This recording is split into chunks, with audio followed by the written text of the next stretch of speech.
Two ideas that I wanted to share with you as a reflection today. First, yesterday, Sunday, I went with my family downtown. We sat in a cafe, we're reading the newspapers, and the guy next to me is 84 years old. He leaned over and began a conversation. And 2 hours later, he asked me the first question, "Where are you from?" And it struck to me, it was quite interesting what he was saying.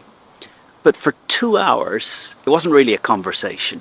And even at the end, it wasn't a conversation. He was talking at me. And I really stopped to think that when I'm 84 years old, no matter how interesting my life is, I want to ask questions of the other person. And I think Seth Godin makes this distinction that rather than trying to be interesting, be interested. Be interested in the other person. Ask questions of them. Find out who they are. Find out what's going on in their life. Find out how the things that are impacting you are impacting them. Ask for their advice. Ask for their input. Otherwise, yesterday, by the time it finished, I realized I was just any warm body willing to sit still while this guy talked. And it was interesting. This guy was an orphan from the Civil War. He arrived in Barcelona in the 50s. He'd seen so many changes in the city that I was interested in. But I did think for 2 hours, I do not want to be this person. I do not want to be this person that talks at people. I want to be someone that talks with people, that engages with them, that the conversation is two-way. And it's so easy. Here I am at IESE, I get to teach here.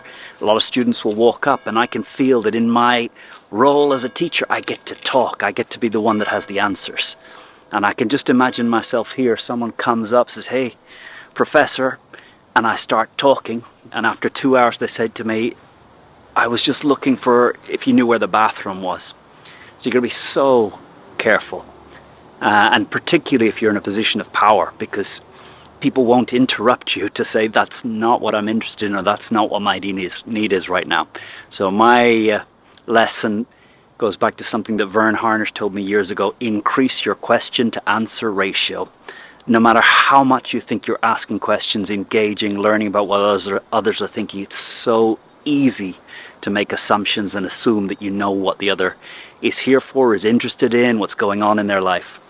And we don't. So yesterday's reminder is, when I'm old, I want to ask questions. And I don't want to wait till I'm old. I want to learn from other people and be very careful about just diving into my story. So in the words of Seth Godin, be interested more than interesting. The second thing that struck me over the course of this week is when I'm looking for feedback from people, very often I realize I'm not really looking for feedback. I'm looking for reassurance. I really want them to tell me I'm right. I really want them just to reduce my degree of uncertainty with the decision. But I don't actually want their input into the decision. I want their reassurance that I'm right.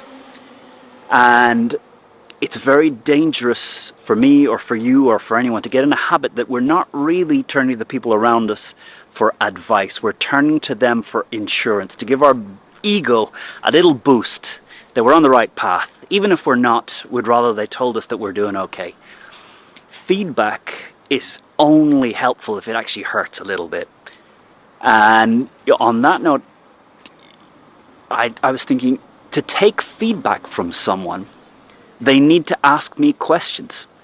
If you're asking a senior person for advice and they do not ask you questions, they don't ask you many questions to understand your context, what's going on, why it's important to you, they can't give you advice.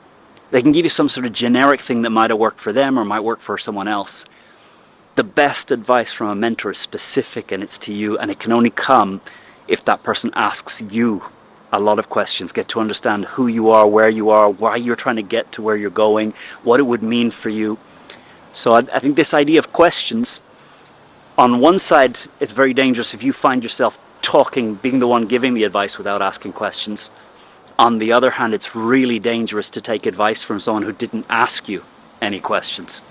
So I guess the general view today, this Monday, from this beautiful building in IESE's grounds, is ask more questions. Be interested in other people. You learn far more from asking questions of them than from telling them what you already think, what you already know. So on that, hope you have a great week. Hope you ask questions. I'll have to find the format to ask questions through YouTube. But again, thank you for your likes, your subscribes, your comments. Keeps me motivated to make these videos. Have a great one.